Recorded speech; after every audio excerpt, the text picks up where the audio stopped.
Hey guys, the Explorer 4 here. Welcome back to some more reviews, and welcome to my review on Stephen King's Maximum Overdrive, the 1986 film, and written and directed by Stephen King. This came out after many adaptations of his books, his stories, his short stories. Or up to this point, there had been some big ones. Of course, Carrie, The Shining.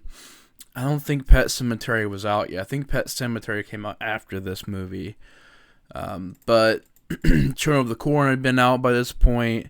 And so Stephen King watched most of these adaptations and just thought, either they were good, some of them were disappointing, and he kind of wanted to do his own thing. He wanted to adapt his own story. He wanted to direct. He wanted to write. And this is what we get. Stephen King's Maximum Overdrive gets a 5.4 on IMDb, directed by Stephen King and written by Stephen King. Starring Emilio Estevez. And this, I must say, first of all, the plot is very cool. I love the plot of this movie. It's what would happen if our electronics turned on us.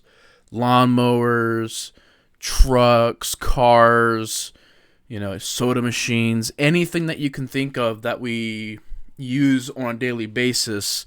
What if these things turned on us? What if there was some kind of I think it's like a force or energy field, or so it's causing this to happen. It's some kind of comet that is happening to where it is affecting the electronics around the characters. And so trucks are killing people.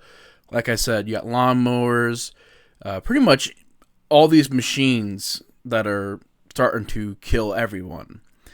And you got Emilio Estevez working at this diner / gas station, and he's kind of this dude who's, he's a cook. He works the gas station. Well, I think he just does the cooking, honestly. He's a cook, kind of down on his luck, and he's the lead of this movie, just trying to figure this out, trying to figure out how to solve this, how to get out of this. Everybody's looking at him for the answers, and he's trying to figure out what to do. And I really enjoyed this movie. I think this is one of the more surprising films I've seen, because going into this movie, a lot of people for many years said this movie was garbage, or that it's one of the worst horror films of all time. It didn't really do very well when it came out. I mean, critically, it didn't really... It wasn't that people hated it. It was more just... It didn't really do anything for critics. Cost $10 million, made $7 million, so it was a pretty big bomb. Although I will admit, $10 million for this film, that's a smaller budget, and it does a lot with its budget. But $7 million back, it is a bomb. I know at the time, like I said, I don't think it was really hated. It was just more of poorly received. People really didn't care about it. And I know Stephen King struggled with this movie. He was on cocaine.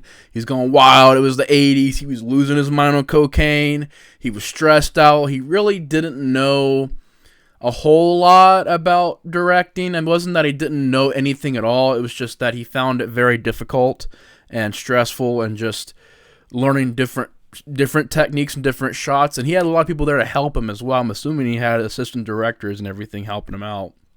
But making this movie was very difficult for him.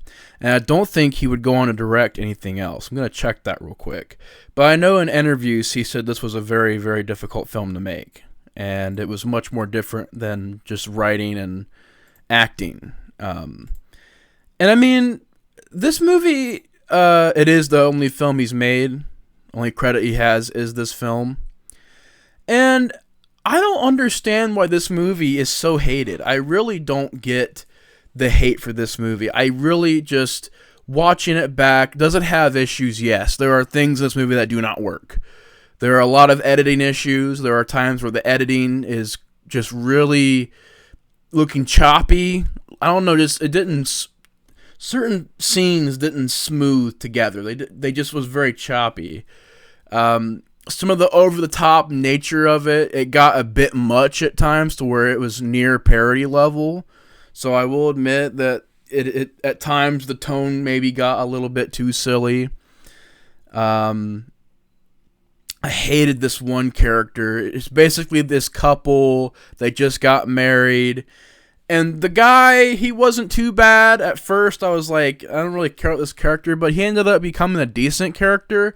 But the wife character is so annoying and so just irritating. Made my ears bleed, this character.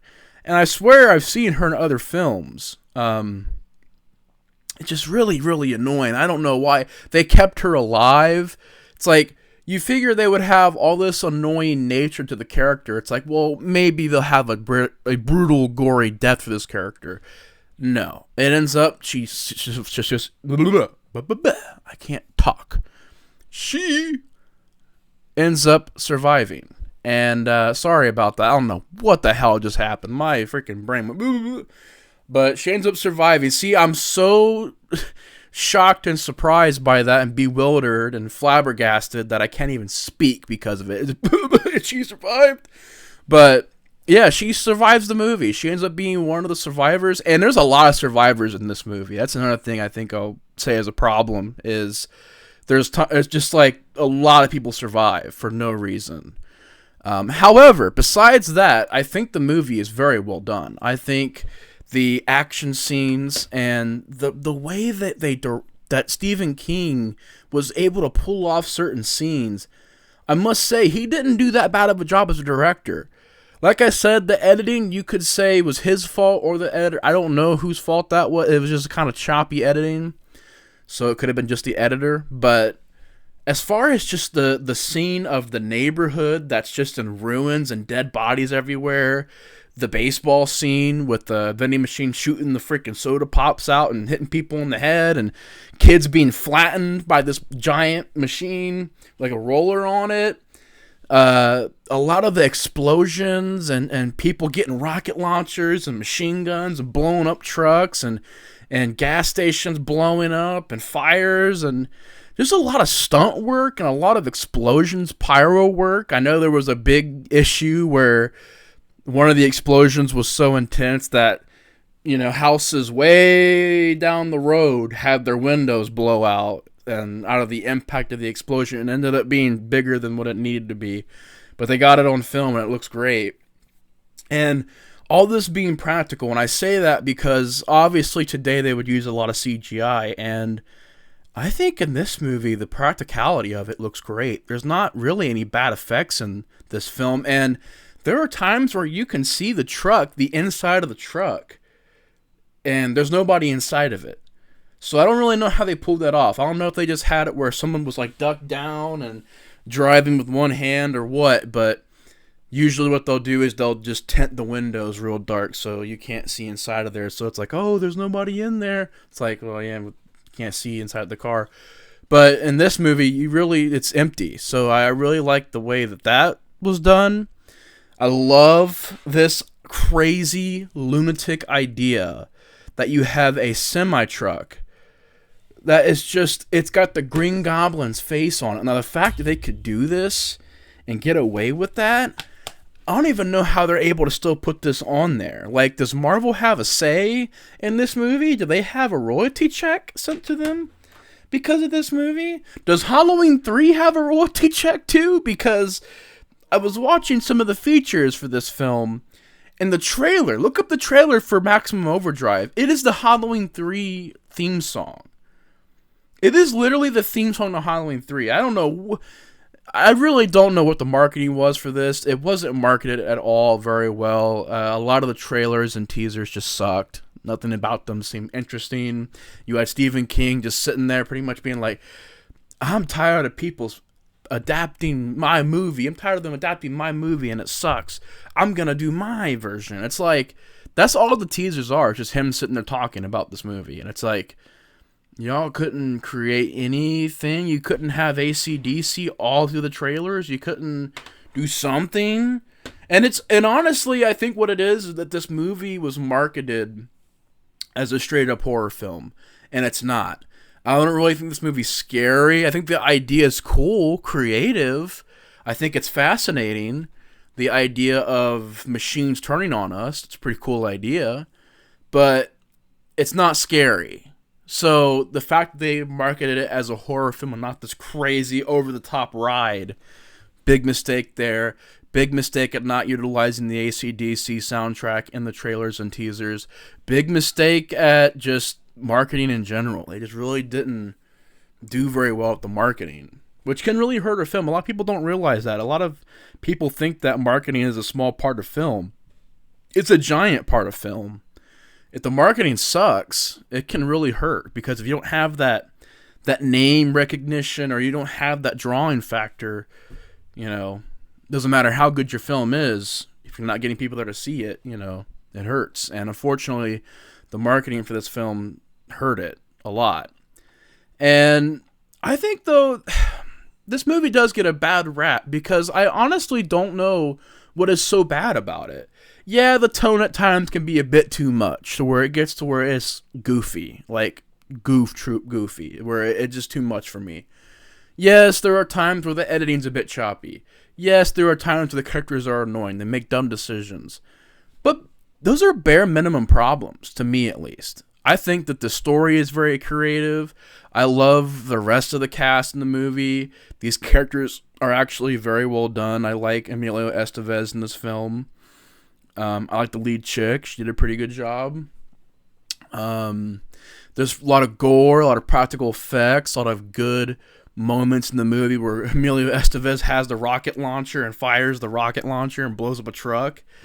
I don't know why, but they made a scene where it's them pumping gas, and that's all that scene is them pumping gas. And they put AC/DC's Hell's Bells over it, and Stephen King, I don't know how he did it, but he made pumping gas badass. It's them finally, bowing down to the machines, like, okay, we'll give you this gas, but you got to get out of here. And so they kind of make a deal with the trucks, which is really interesting.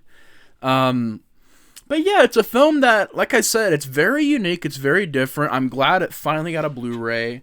I don't know if it'll ever get a 4K. I know this movie for a while was hard to find. Like, I don't even know if it had a DVD. I know the VHS was very hard to find. So I'm assuming that the negative is probably going to be very hard to find as well. So I'm not sure if it'll get a 4K. However, I do think it looked pretty good on Blu-ray. So it was good to finally have this, because it was so hard to find this movie, and I always wanted to watch it. But the AC/DC soundtrack, I'm a huge AC/DC fan. I love rock and roll, so it's cool having them there. Who Made Who? And Hell's Bells, and just all these different kind of songs they have in it. I think it's a great soundtrack by AC/DC. I think it's directed fairly well by Stephen King. I think it's got some awesome sequences. It's a fun movie overall. It's an hour and 38 minutes. Perfect time for a film to me. It's there. It's fast-paced. You get a lot of action. You get a lot of explosions. You get a lot of rocket launchers and machine guns. You get Emilio Estevez. You get Stephen King on coke directing, just out of his mind. You've got just all this fun to it, which I don't understand why it's got this reputation of being one of the worst horror films. It's too much damn fun. People gotta loosen up with these movies, man. This movie's a lot of fun, though. I really enjoyed Maximum Overdrive. If you guys have seen this movie, comment below. Let me know your guys' thoughts on this film in the comments below. Let me know if you like it, hate it. I'm interested in hearing that. But anyways, that will do it for my review of Maximum Overdrive. Overall, out of 5, I'm gonna give it a 3.5. 3.5 or a 4, but I'm more towards 3.5. I really enjoyed it. It's a fun time, fast-paced movie, got a great soundtrack, some pretty good direction by Stephen King. I think 3.5 is a fair rating for this movie. Anyways, thank you guys so much for watching. Have a good night. The Explorer of Horror is out. And yeah, if you haven't seen Maximum Overdrive, go watch it. What are you doing? It's fun. And it might be on YouTube. I will double check though. But anyways, y'all have a good night. Thank you so much for watching, and take care.